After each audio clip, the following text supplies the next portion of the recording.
कहानी की शुरुआत होती है एक हंसते खेलते परिवार से। जहाँ नंदनी है, उसके 3 बच्चे हैं और उसका पति शेखर है। शुरुआत में हम देखते हैं नंदनी शेखर को डांटती है क्योंकि वह रात में दारू पीकर आया था। फिर हम देखते हैं शेखर अपने बच्चे को बहाना बना देता है कि वह रात में दवाई की वजह से वह वैसे हरकतें कर रहा था, और बच्चे उसे बता देते हैं कि आप दवाई नहीं, दारू पी के आए थे। अगले सीन में हम गुरुकुल देखते हैं, जहाँ असाप और बापू नामक व्यक्ति को देखते हैं। वो गुरुकुल में चक्कर मार रहे थे। वैसे ही हम पतंगराव कुराड़े को देखते हैं। वह अप्पा साहब और बापू को गुरुकुल के मैदान के बारे में पूछता है कि उसने उस जगह के लिए एक खरीदार देखा होता है और वह उसे बेचने के लिए आप अप्पा साहब पर दबाव डालता है। और अप्पा साहब बापू के नकार देने पर पतंगराव वहां से चला जाता है। नंदनी से जा मिलता है, पर पतंगराव उसके साथ गैर वर्तन की वजह से नंदनी गुस्सा होकर वहां से सीधा अप्पा साहब के पास जाती है। तब अप्पा साहब शेखर के दारू की आदत की वजह से नंदनी को समझाते हैं कि वह शेखर से बात कर दारू की आदत छोड़ने के लिए बोलते हैं। अप्पा साहब नंदनी को वह जगह छोड़ने के लिए कहते हैं जहां नंदनी अब रह रही होती है, क्योंकि वह जगह गुरुकुल को नए प्रकल्प के लिए चाहिए होती है। और अप्पा साहब नंदनी को इस बात को शेखर को भी बताने के लिए कहते हैं। अगले सीन में नंदनी और बापू सैर ही कर रहे होते हैं। तब नंदनी उस जगह के बारे में बापू को बोलती है कि वो कैसे और कहाँ जाएगी अगर वह जगह गुरुकुल प्रकल्प के लिए लेगा तो। इस बात पर सोल्यूशन निकालने के बारे में बापू नंदनी को आश्वासन देते हैं। अगले सीन में शेखर अपने मालिक से अपने बच्चों की दवाई के लिए पैसे मांगता है।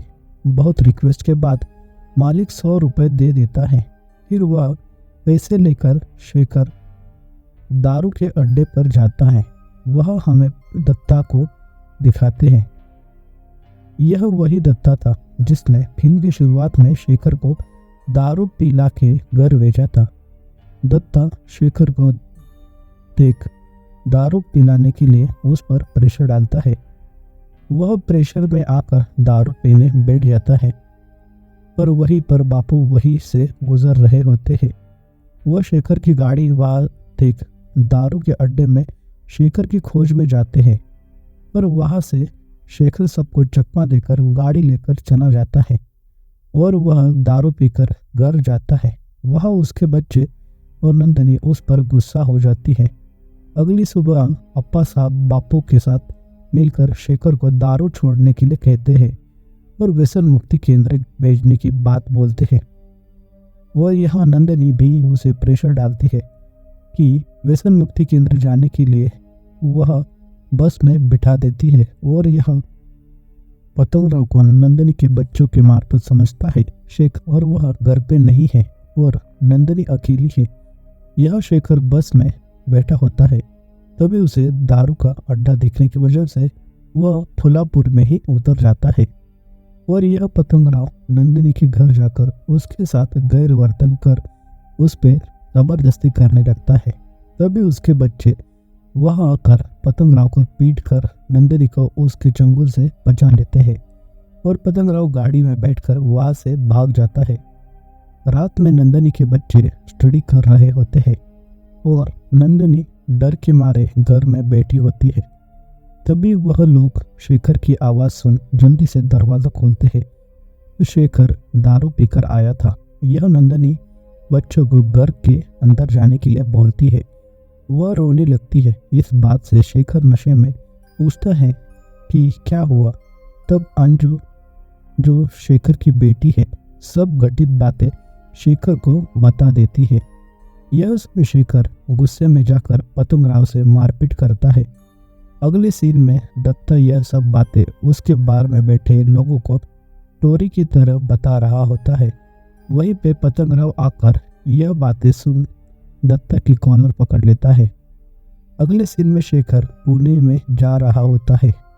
वह अपने बच्चों से कहता है कि वह उनके लिए कुछ चीज़ें लाएगा। यहाँ पे शेखर का बेटा उसकी गाड़ी के साथ अपनी साइकिल से रेस लगाने के लिए उसे कहता है। वह रेस लगाते लगाते एक रोड तक जाते हैं। वहां से शेखर अपने बेटे अज्जू को घर जाने के लिए बोलता है। अगले सीन में शेखर वहां से जा रहा होता है कि पतंग राव की गाड़ी वहां से गुजर रही होती है। वह अज्जू को देख अपनी गाड़ी से उसे धक्का मार देता है और अज्जू रोड के साइड गिर जाता है। अगले सीन नंदनी और बापू अज्जू को अस्पताल ले जाते हैं। अज्जू पर उपचार चल रहे होते हैं। तभी खून की जरूरत पड़ती है। तब नर्स नंदनी का खून चेक करती है और उसका खून अज्जू के खून के साथ मैच हो जाता है, पर डॉक्टर उसे खून देने से मना करते हैं। पर वही बापू का खून मैच होने की वजह से बापू खून दे देते हैं। अगले सीन में डॉक्टर बापू को बोलते हैं कि अज्जू की तबीयत अब ठीक है, पर डॉक्टर बापू को नंदनी के ब्लड कैंसर के बारे में बता देते हैं। यह सुन बापू को दुख होता है। फिर नंदनी बापू से बहुत रिक्वेस्ट के बाद बापू ब्लड कैंसर के बारे में नंदनी को बता देते हैं। अगले सीन में हम शेखर और अज्जू को घर जाते हुए देखते हैं। वह सब घर आ जाते हैं। अगले सीन में बापू अप्पा साहब को नंदनी के ब्लड कैंसर के बारे में बताते हुए दिखाते हैं। फिर शेखर दत्ता के दारू के अड्डे पर जाता है और शेखर मना करने के बाद भी दत्ता शेखर को दारू पिला देता है और शेखर दत्ता को अपने घर ले आता है कि वह उसे मुर्गी का चिकन खिलाएगा। पर इस बात पर नंदनी का इनकार सुन वह उसे एक थप्पड़ मारता है। इस बात से बच्चे शेखर पर गुस्सा हो जाते हैं। फिर शेखर नंदनी की माफी मांगता है, पर तब नंदनी उसे कहती है कि उसे ब्लड कैंसर है, तो अब तुम्हें जिम्मेदार बनना पड़ेगा। यह सुन शेखर को बहुत बुरा लगता है और वह अप्पा साहब के घर को जाकर एक मूर्ति के सामने रोने लगता है। यह देख अप्पा साहब शेखर को दारू न पीकर नंदिनी के साथ टाइम बिताने के लिए बोलते हैं। बापू भी शेखर को समझाते हैं। अगले सीन में शेखर गाड़ी से घर जाता है। अब अच्छे से बच्चों और नंदिनी के ख्याल रखने लगता है। अगले सीन में शेखर का पगार होता है और ओवर टाइम के पैसे भी उसे मिलते हैं। पैसे लेकर वह बच्चों के लिए खिलौने खरीदता है और मेडिकल से दवाई लेकर गाड़ी से निकल जाता है।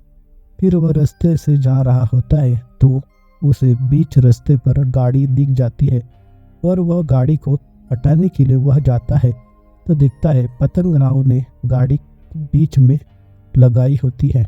फिर उनमें कहासुनी होती है क्योंकि पतंग राव को शेखर की मार से जो गुस्सा होता है वह अब तक उस आग में जल रहा होता है।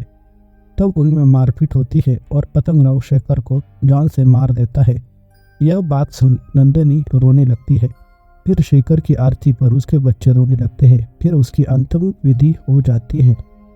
अगले सीन में पतंग राव को शेखर की हत्यावश अरेस्ट किया जाता है। अगले सीन में हम देखते हैं बापू नंदिनी को कहते हैं कि अब तुम्हें बच्चों को कैसे संभालोगे, तुम उन्हें अनाथ आश्रम डाल दो। इस पर नंदिनी इनकार कर देती है और फिर बापू नंदिनी को अपने बच्चों को गोद देने के लिए बोलते हैं। इस बात पर नंदिनी हामी भर देती है। फिर बापू तो नंदिनी की छोटी बेटी सोनी को एक डॉक्टर के घर में गोद दे देते हैं और हमें एक चिंगूस आमिर आदमी दिखाते हैं जो बात बात पर पैसे की कटौती करता रहता है। फिर बापू उनके घर अजय और विजय को देने के बात करते हुए दिखाए जाते हैं, पर वह अमीर आदमी वे कंजूस होने के कारण एक ही बेटे को अफोर्ड कर सकता है। यह बात सुन नंदिनी से बापू बात करेंगे, यह कहकर बापू वहां से चले जाते हैं। अगले सीन में वह कपल अज्जू और विजय को देखने के लिए नंदिनी के घर आते हैं। तब भी वह अमीर इंसान एक ही बच्चे को गोद लेने के बारे में अपने पत्नी को जिद करता रहता है। फिर उसकी पत्नी अजय और विजय को गिफ्ट देकर और अजय को वहां से लेकर वह लोग चले जाते हैं। फिर विजय और अंजलि को लगता है कि वह एक दूसरे को छोड़कर चले जाएंगे। फिर वह खूब रोते हैं। सोनी और अजय की याद में अगले सीन में देखते हैं कि अंजलि को गोद लेने के लिए एक अमीर व्यक्ति आते हैं और अंजलि को जाने के लिए तैयार नहीं होती, पर बापू के कहने पर वह राजी हो जाती है। वो व्यक्ति उसे लेने आता है। तब नंदनी विजय के बारे में व्यक्ति को सोचने के लिए बोलती है। विजय विकलांग होता है, इस वजह से वह व्यक्ति की पत्नी भी विकलांग होती है, तो वह इस बात से इनकार कर देता है और सिर्फ अंजलि को ले जाता है और अपनी पत्नी को मिलवाता है और उसकी पत्नी अंजलि को देख खुश हो जाती है। अगले सीन में जब हम नंदनी और विजय को देखते हैं, तब विजय नंदनी को बोलता है, माँ मैं विकलांग हूँ तो यह अच्छी बात है कि मुझे कोई गोद नहीं लेगा और मैं आपके साथ ही रहूँगा। पर तभी नंदनी के नाक में से खून बहता है, तो वह समझ जाती है कि उसके पास ज़्यादा दिन नहीं बचे। तब डॉक्टर की ट्रीटमेंट लेते वक्त डॉक्टर भी उसे खून बदलने पॉसिबल नहीं है यह कहकर मुंबई का हॉस्पिटल जाने के लिए बोलते हैं। पर वह बापू से बात कर रही होती है कि मुझे अपने बच्चों से मिलना है। अपने आखिरी दिनों में वह एक एक कर सब बच्चों से मिलती है और शाम में वह विजय के साथ बातें कर बैठी होती है। फिर वह विजय को सुलाती है। फिर उसे भ्रम होता है कि उसके बच्चे उससे मिलने आए हैं। यह देख वह दरवाज़ा खोल बाहर जाती है। वह देख उसे भ्रम का अंदाज़ा हो जाता है और उसके नाक से खून बहना शुरू होता है और वह समझ जाती है कि यह उसकी अंतिम समय है। वो भगवान से प्रार्थना करती है। फटक की आवाज़ से विजय की नींद खुल जाती है और वह अपनी माँ को अंतिम समय देखता है, क्योंकि नंदनी का निधन हो चुका होता है। उसके सब बच्चे उसके अंतिम विधि पर आते हैं और फिर सबको जिन्होंने उनको गोद लिया था वह लोग फिर से लेके जाते हैं। फिर विजय अकेला पड़ता है और बापू उसे सांत्वन देते हैं।